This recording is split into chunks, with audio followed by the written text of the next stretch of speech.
Hi guys, it's Kat here. I'm with Lady Gifford and we are looking at her effigy today. We're in Wear Giffard in North Devon, just up from Great Torrington. And we're in a little church here and as you can see, Lady Gifford is ensconced behind a Victorian pew. So yeah, not really a clear way to see her. So in a minute, I'm going to turn the phone around so you guys can actually see what she looks like and I'll video her for you. So as you can see, Lady Gifford is here.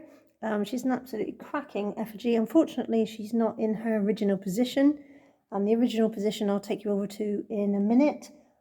She was behind, in fact, on a tomb with her husband. We'll have a quick squint of her husband, but as you know, all my videos are going to be female-based because we females in effigy form always get overlooked and the knights always get precedence. So here we are with Lady Alice Gifford. She has a gorgeous, gorgeous coronet on her head. So you can see the fleurons and you can actually see the circlet with jewels there, which is quite nice. The veil, I think, given the folds, is probably circular. She's got cawls over her ears, or her hair is wrapped over her ears into the ram's horn style. She has her wimple over her chin and tucked into her sideless surcoat, which you can see. As you can see, she's not wearing any rings whatsoever. There doesn't seem to be any other form of jewellery around her. You can just make out the two cords on her cloak there. And as we go down, we can see some of the exciting features now of her gown. We are looking at some pretty amazing buttonholes here, but no buttons, and a good indication of a wider sideless surcoat, which I personally think she's dated roughly 1330, maybe 1335, 1340. But the cut of this particular garment is extremely loose fitting with lots and lots of folds, so possibly even 1320. But it does say in the church book that she's 1243, which I think is a little bit too early for these types of clothes. Someone's etched a belly button into her. Shame. And you can see the lovely folds of her cloak actually go around here, look. It's either her sideless surcoat that's lifted up, or her circlet, or her mantle that comes round and is tucked into her hip. Oh, beautifully over there. I'll squidge that over for you guys to see, look. And the folds are absolutely exquisite. Look at those folds. So you can see now the amount of fabric that was taken into account for these gowns. Look, there's an edge there, possibly of the mantle coming down. And there we have more maybe of the mantle, and then we get to the feet. There doesn't seem to be any feature of a dog or anything, but I'll have a quick look down there in a minute.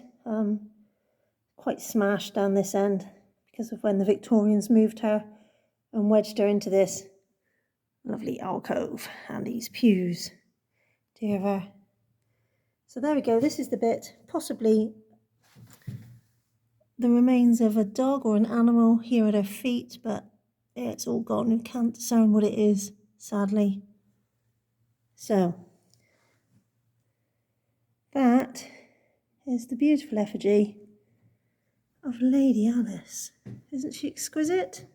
So I'll just move along here again so you can see her here with a beautiful wimple.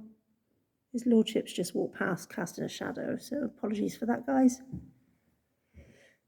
Love her cuffs, that's actually straight on the wrist. No actual cut cuffs, it's just straight. Some lovely details there again of more buttonholes. So there we go, we got that. Hang on, his lordship's just passed me a load of information. Okay, it says here, if I hold this over Lady Alice for a minute while you guys have a good old look at her. Coming up to 5 minutes, I don't really want to go much longer. Okay, we're looking at the effigies. It says here in the Holy Trinity Church at Wear Giffard, the effigies in the north wall are Sir Walter Giffard and his wife Lady Alice. Originally they were side by side on the outer tomb, and it says it's dated 1243, which I don't agree with at all. There, where the organ now stands, When the Victorians put the organ in, they were separated. So both effigies were separated, which is really, really sad. And their tomb chest is no longer here either.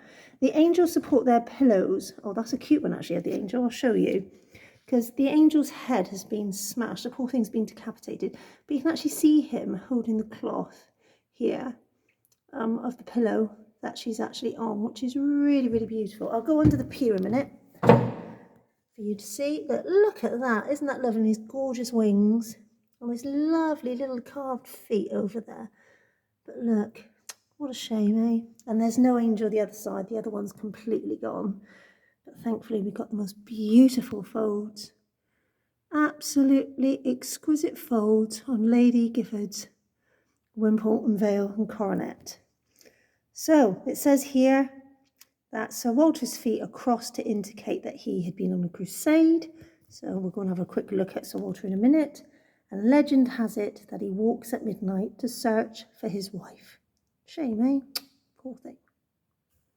That's where Lady Giffard is over there. And if I move the camera this way, you can start seeing the arch where Lord and Lady Giffard would have been, Walter and Alice. But now, unfortunately, the wonderful Victorians put this in its place. The wonderful organ of the church here. And our poor effigies, our medieval effigies, have been moved and separated. So that's where the actual organ is now. But I'll take you over to Lord Walter. Like I said now, hello, my lady. There's Lady Alice. So we'll go over here. Over here, whoops, fell down a step. Over here, we've got Lord Walter.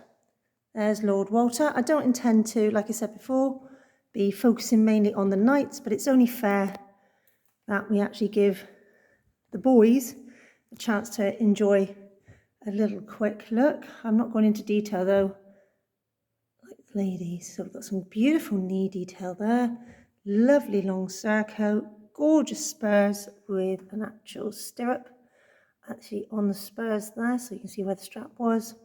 We got a gambeson layer here, we've got the mail, and then we've got the surcoat layer, which is quite long here. Richard reckons, or his lordship reckons, that this guy looks to be about 1325. I love these pleats here on the actual surcoat with a very, very thin belt.